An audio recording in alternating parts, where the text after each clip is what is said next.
आइए ऊर्जावान करतल ध्वनि के साथ माननीय प्रधानमंत्री श्री नरेंद्र मोदी जी का स्वागत करें उनके संबोधन के लिए।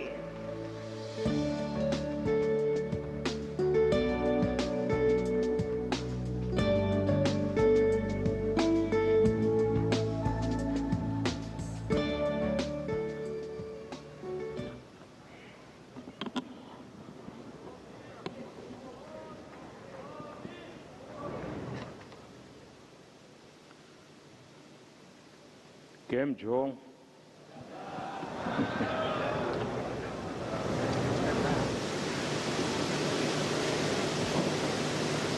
गुजरात के मुख्यमंत्री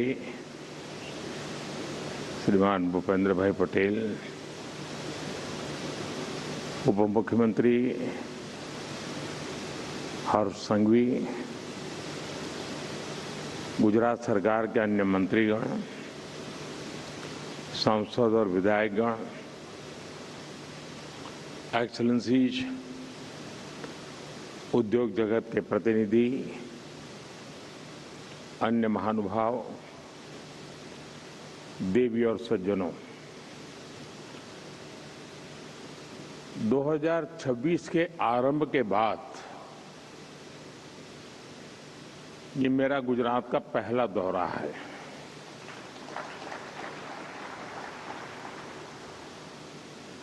और सुखद इसलिए भी है क्योंकि 2026 की मेरी यात्रा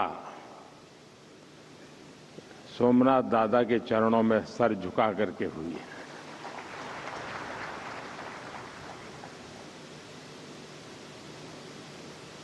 और अब मैं राजकोट में इस शानदार कार्यक्रम में हिस्सा ले रहा हूं।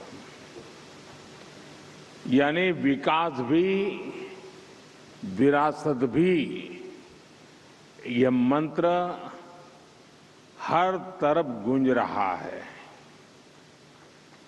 मैं देश और दुनिया भर से यहां पधारे आप सभी साथियों का वाइब्रेंट गुजरात रीजनल समिट में स्वागत करता हूं, अभिनंदन करता हूं। साथियों, जब भी वाइब्रेंट गुजरात समिट का मंच सजता है तो मुझे सिर्फ एक समिट नहीं दिखती, मुझे 21वीं सदी के आधुनिक भारत की वो यात्रा नजर आती है जो एक सपने से शुरू हुई और आज एक अटूट भरोसे तक पहुंच चुकी है। 2 दशकों में वाइब्रेंट गुजरात की यात्रा एक ग्लोबल बेंचमार्क बन गई है। अभी तक इसके 10 एडिशन हो चुके हैं और हर एडिशन के साथ इस समिट की पहचान और भूमिका दोनों मजबूत होती रही है। साथियों, मैं वाइब्रेंट गुजरात समिट के विजन के साथ पहले दिन से जुड़ा रहा हूं। शुरुआती दौर में हमारा मकसद था कि गुजरात के सामर्थ्य से दुनिया परिचित हो, लोग यहां आए और यहां निवेश करें और इससे भारत को फायदा हो, दुनिया भर के निवेशकों को भी फायदा हो। लेकिन आज ये समिट इन्वेस्टमेंट से भी आगे बढ़कर ग्लोबल ग्रोथ, इंटरनेशनल कोऑपरेशन और पार्टनरशिप का एक मजबूत प्लेटफॉर्म बन गई है। बीते सालों में ग्लोबल पार्टनर्स की संख्या लगातार बढ़ती गई है और समय के साथ ये समिट इंक्लूजन का भी बहुत बड़ा उदाहरण बन गई है। यहां कॉरपोरेट ग्रुप के साथ साथ कोऑपरेटिव्स, एमएसएमईज, स्टार्टअप, मल्टीलेटरल और बायलेटरल संगठन, इंटरनेशनल फाइनेंशियल इंस्टीट्यूशंस सभी एक साथ संवाद करते हैं, चर्चा करते हैं। गुजरात के विकास के साथ कंधे से कंधा मिलाकर चलते हैं। साथियों, बीते 2 दशकों में वाइब्रेंट गुजरात समिट ने लगातार कुछ नया, कुछ विशेष किया है। वाइब्रेंट गुजरात की ये रीजनल समिट भी इसका एक उदाहरण बन गई है। इसका फोकस गुजरात के अलग अलग हिस्सों के अनटैप पोटेंशियल को परफॉर्मेंस में बदलने का है। जैसे किसी क्षेत्र में कोस्टलाइन का सामर्थ्य है, तो कहीं एक लंबी ट्राइबल बेल्ट है, कहीं इंडस्ट्रियल क्लस्टर का एक बड़ा इकोसिस्टम है, तो कहीं खेती और पशुपालन की समृद्ध परंपरा है। यानी गुजरात के अलग अलग रीजन्स की अपनी ताकत है। वाइब्रेंट गुजरात की रीजनल समिट गुजरात की इन्हीं रीजनल संभावनाओं पर फोकस करते हुए आगे बढ़ रही है। साथियों, 21वीं सदी का 1/4 हिस्सा बीत चुका है। बीते वर्षों में भारत ने बहुत तेज प्रगति भी की है और इसमें गुजरात की आप सभी की बहुत बड़ी भूमिका रही है। भारत दुनिया की तीसरी बड़ी इकोनॉमी बनने की तरफ तेज गति से आगे बढ़ रहा है और जो आंकड़े आ रहे हैं उससे ये साफ है कि भारत से दुनिया की उम्मीदें लगातार बढ़ रही है। भारत दुनिया की फास्टेस्ट ग्रोइंग लार्ज इकोनॉमी है। इन्फ्लेशन काबू में है। एग्रीकल्चर प्रोडक्शन में भारत नए रिकॉर्ड बना रहा है। भारत मिल्क प्रोडक्शन में नंबर 1 है। जेनेरिक मेडिसिन प्रोडक्शन में मामले में भारत नंबर 1 है। दुनिया में जो देश सबसे ज्यादा वैक्सीन बनाता है वो देश का नाम भारत है। साथियों, भारत की ग्रोथ से जुड़ी fact, reform, perform and transform के मंत्र की, उस मंत्र की सक्सेस स्टोरी है। बीते 11 वर्षों में भारत दुनिया का सबसे बड़ा मोबाइल डेटा कंज्यूमर बना है। हमारा यूपीआई दुनिया का number 1 real time digital transaction platform बना है। कभी हम 10 में से 9 मोबाइल बाहर से मंगाते थे। आज भारत दुनिया का दूसरा सबसे बड़ा मोबाइल मैन्युफैक्चरर है। आज भारत में दुनिया का तीसरा सबसे बड़ा स्टार्टअप इकोसिस्टम है। सोलर पावर जनरेशन के मामले में भी टॉप 3 देशों में से भारत एक है। हम तीसरे बड़े एविएशन मार्केट है और मेट्रो के मामले में भी हम दुनिया में टॉप 3 नेटवर्क में शामिल हो गए हैं।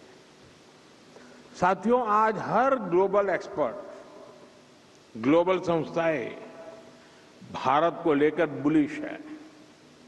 आईएमएफ भारत को ग्लोबल ग्रोथ का इंजन बताता है। एसएनपी 18 इयर्स के बाद भारत की रेटिंग अपग्रेड करती है। फिच रेटिंग भारत की मैक्रो स्टेबिलिटी और फिस्कल क्रेडिबिलिटी इसकी प्रशंसा करती है। भारत पर दुनिया का ये भरोसा इसलिए है क्योंकि ग्रेट ग्लोबल अनसर्टेनिटी के बीच भारत में हम एक अभूतपूर्व सर्टेनिटी का दौर देख रहे हैं। आज भारत में पॉलिटिकल स्टेबिलिटी है, पॉलिसी में कंटिन्यूटी है, भारत में न्यू मिडिल क्लास का दायरा बढ़ रहा है, उनकी परचेजिंग पावर बढ़ रही है और इन फैक्टर्स ने भारत को असीम संभावनाओं का देश बना दिया है। मैंने लाल किले से कहा था, यही समय है, सही समय है। देश और दुनिया के हर निवेशक के पास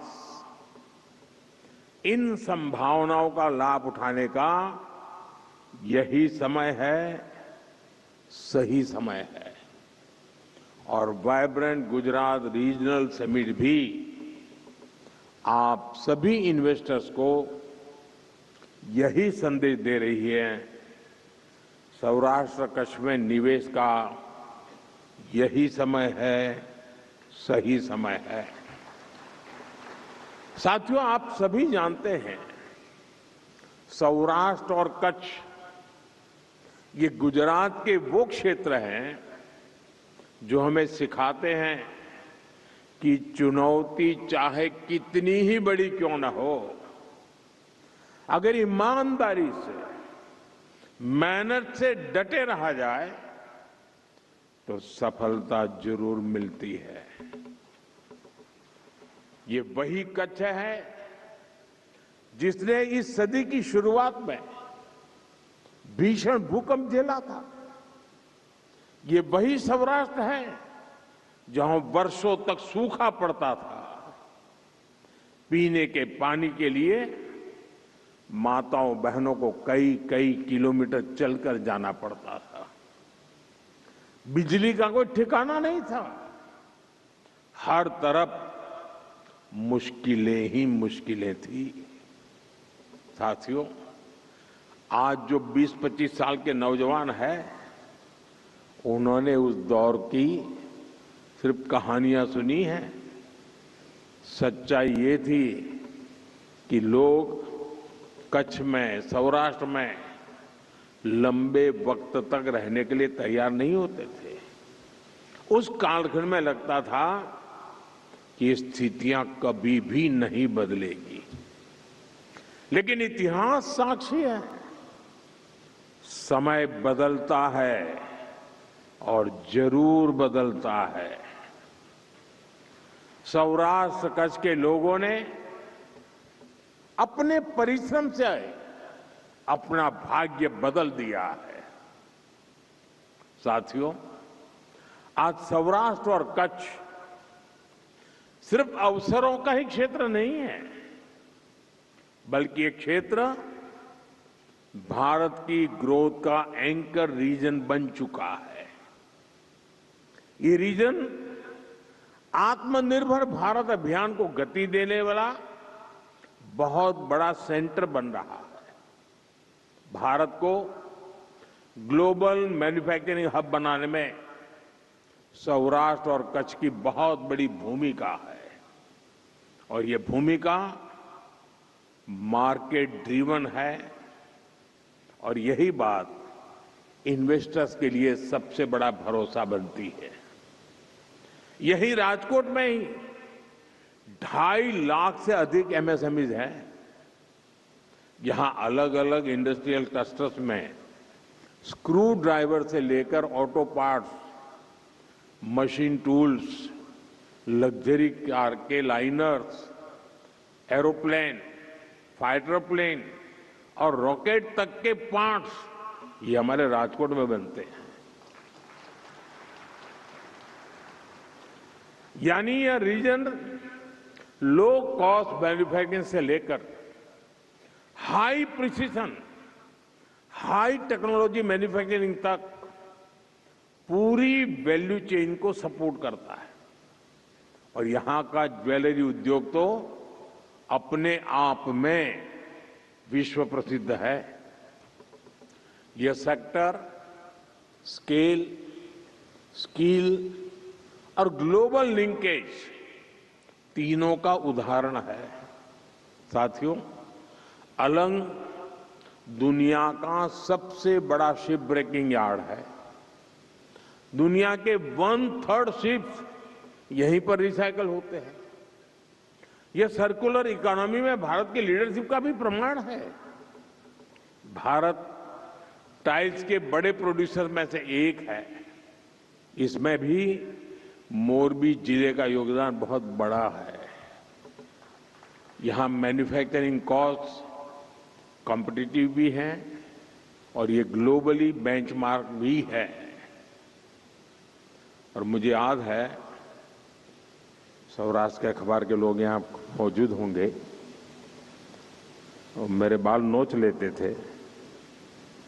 एक बार मैंने यहां सौराष्ट्र में भाषण में कहा था, मैं એમ કહેલું કે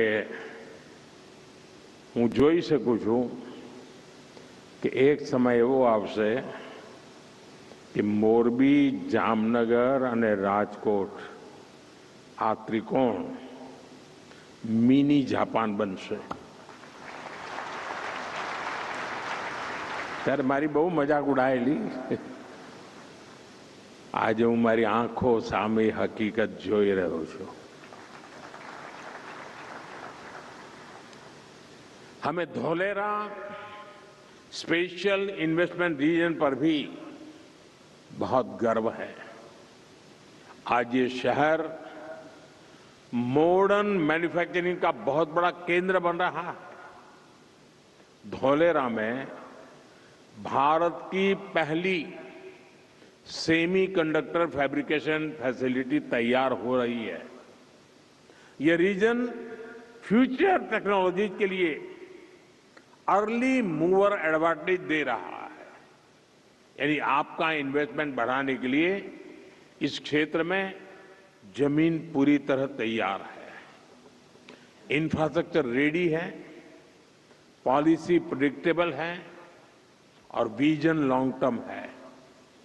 साथियों, सौराष्ट्र और कच्छ भारत की ग्रीन ग्रोथ का, ग्रीन मोबिलिटी का और एनर्जी सिक्योरिटी का भी एक बड़ा हब बन रहा है।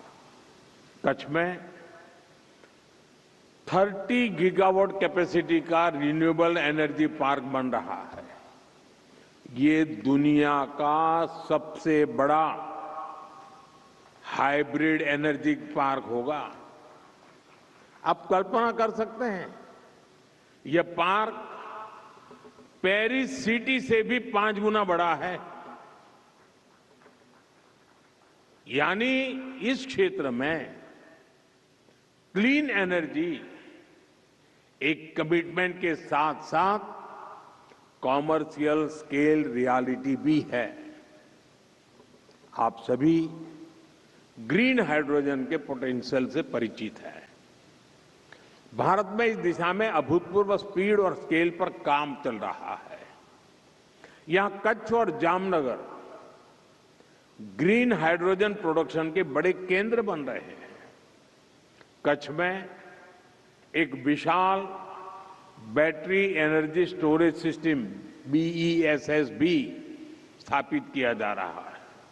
यानी रिन्यूएबल एनर्जी के साथ ग्रिड स्टेबिलिटी और रिलायबिलिटी भी एंश्योर की जा रही है।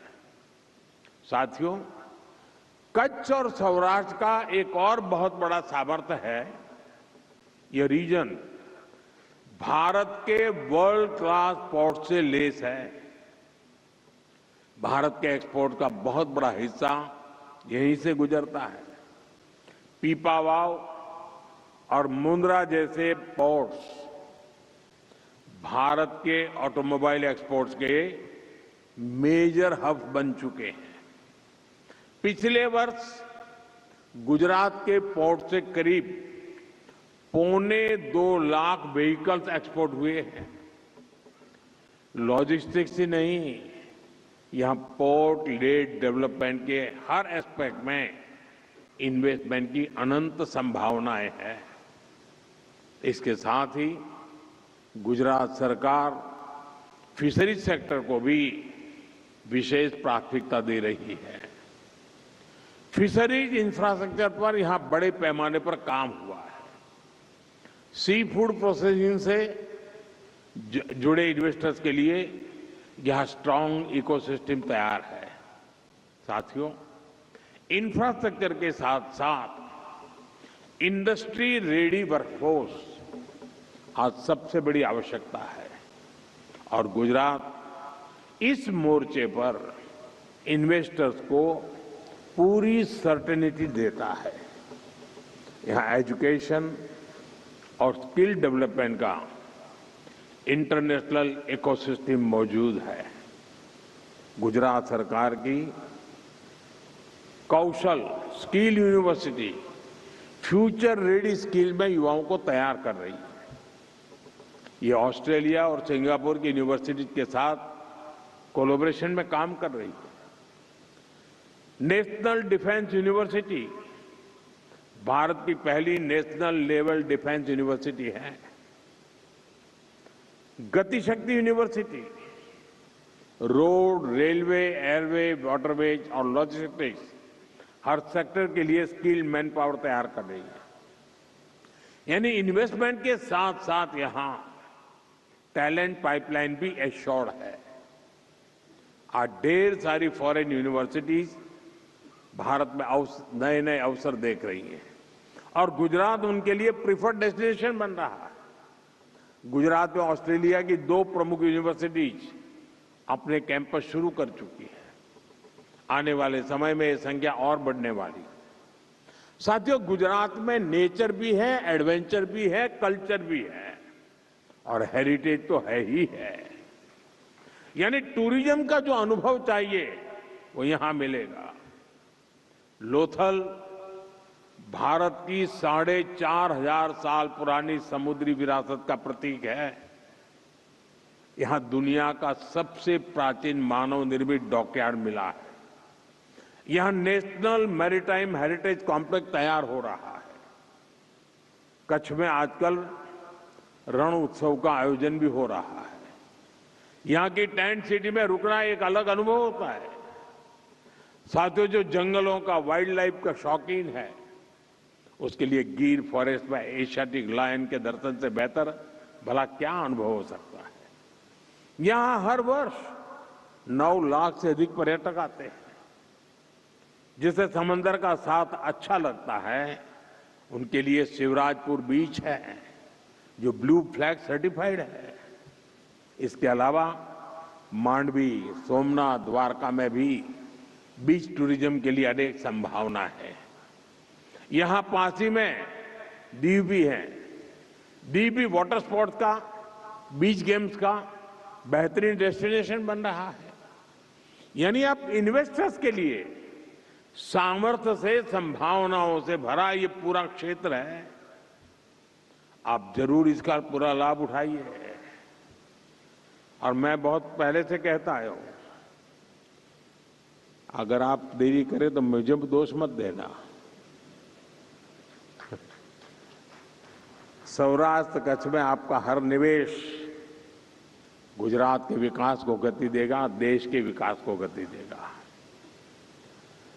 और सौराष्ट्र की ताकत, अभी रवांडा के हाई कमिश्नर बता रहे थे कि मैं जब रवांडा गया तो मैंने 200 गाय वहां गिफ्ट की थी।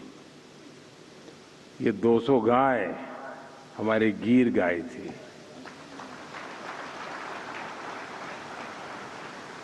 लेकिन उसकी एक विशेषता है, जब हमने 200 गाय दी वहां की ग्रामीण इकोनॉमी के लिए, तो उसमें एक नियम है कि गाय तो आपको देंगे, लेकिन उसकी जो पहली बछड़ी होगी वो आपको वापस देनी होगी, और वो हम दूसरे परिवार को देते हैं। यानी इन दिनों वो 200 गाय से शुरू हुआ, हजारों परिवारों के पास आज गाय पहुंच चुकी है। रवांडा की ग्रामीण इकोनॉमी को बहुत बड़ी ताकत दे रही है और हर घर में गीर गाय नजर आ रही है। ये है मेरा सौराष्ट्र। साथियों, आज का भारत विकसित होने के लक्ष्य पर तेजी से काम कर रहा है और हमारे इस लक्ष्य की प्राप्ति में रिफॉर्म एक्सप्रेस की बहुत बड़ी भूमिका है। रिफॉर्म एक्सप्रेस यानी हर सेक्टर में नेक्स्ट जनरेशन रिफॉर्म, जैसे अब से कुछ समय पहले ही देश ने नेक्स्ट जनरेशन जीएसटी रिफॉर्म लागू किए थे। हर सेक्टर पर इसका अच्छा असर दिखा। विशेष रूप से हमारे एमएसएमईज को बहुत फायदा हो रहा है। रिफॉर्म एक्सप्रेस पर सवार भारत ने बहुत बड़ा रिफॉर्म इंश्योरेंस सेक्टर में किया गया है। भारत ने इंश्योरेंस सेक्टर में 100% एफडीआई को मंजूरी दे दी है। इससे देशवासियों को 100% बीमा कवरेज देने के अभियान को गति मिलेगी। इसी तरह करीब 6 दशक के बाद इनकम टैक्स कानून को आधुनिक किया गया है। इससे करोड़ों टैक्स पेयर्स को फायदा होगा। भारत ने ऐतिहासिक लेबर रिफॉर्म्स को भी लागू कर दिया है। इससे वेजेज, सोशल सिक्योरिटी और इंडस्ट्री तीनों को एक यूनिफाइड फ्रेमवर्क मिला है। यानी श्रमिक हो या फिर इंडस्ट्री, सभी का इससे फायदा है। साथियों, आज भारत डेटा आधारित इनोवेशन का, एआई रिसर्च का, सेमीकंडक्टर मैन्युफैक्चरिंग का एक ग्लोबल हब बनता जा रहा है। यानी भारत की पावर डिमांड लगातार बढ़ रही है। भारत को एश्योर्ड एनर्जी की बहुत जरूरत है और इसका बहुत बड़ा माध्यम न्यूक्लियर पावर है। इसको देखते हुए हमने न्यूक्लियर पावर सेक्टर में भी नेक्स्ट जनरेशन रिफॉर्म किया है। भारत ने पिछले संसद के सत्र में शांति एक्ट के जरिए सिविल न्यूक्लियर एनर्जी को प्राइवेट पार्टनरशिप के लिए ओपन कर दिया है। ये इन्वेस्टर्स के लिए बहुत बड़ा अवसर है। साथियों, यहां उपस्थित सभी निवेशकों को मैं विश्वास दिलाता हूं, हमारी रिफॉर्म एक्सप्रेस अब रुकने वाली नहीं है। भारत की रिफॉर्म जर्नी इंस्टीट्यूशनल ट्रांसफॉर्मेशन की दिशा में बढ़ चुकी है। साथियों, आप सभी यहां सिर्फ एमओयू के साथ नहीं आए हैं। आप यहां सौराष्ट्र कच्छ के विकास और विरासत से जुड़ने आए हैं। मैं आपको विश्वास दिलाता हूं, आपके इन्वेस्टमेंट की पाई पाई यहां शानदार रिटर्न दे करके जाएगी। एक बार फिर आप सभी को मेरी बहुत बहुत शुभकामनाएं हैं। मैं गुजरात सरकार को, गुजरात की टीम को भी उनके इस प्रयासों के लिए उनकी सराहना करता हूं, बहुत बहुत बधाई देता हूं। 2027 में शायद उनका वाइब्रेंट समिट होगा। उसके पहले ये रीजनल समिट एक अच्छा प्रयोग हो रहा है और मुझे खुशी हो रही है कि जिस काम को शुरू करते समय मुझे काम करने का अवसर मिला था, आज जब मेरे साथियों के द्वारा उस तक का विस्तार हो रहा है, उसको नई ऊर्जा मिल रही है, तो आनंद अनेक गुना बढ़ जाता है। मैं आपको बहुत बहुत बधाई देता हूं, बहुत बहुत शुभकामनाएं देता हूं। धन्यवाद। माननीय प्रधानमंत्री जी, आपके ओजस्वी और ऊर्जावान संबोधन के लिए आपका हृदय से आभार। आपके शब्दों ने कच्छ और सौराष्ट्र के साथ पूरे राष्ट्र को एक नई दृष्टि और अटूट विश्वास दिया है। विकसित भारत के आपके संकल्प को सिद्ध करने के लिए हम पूरी तरह प्रतिबद्ध हैं।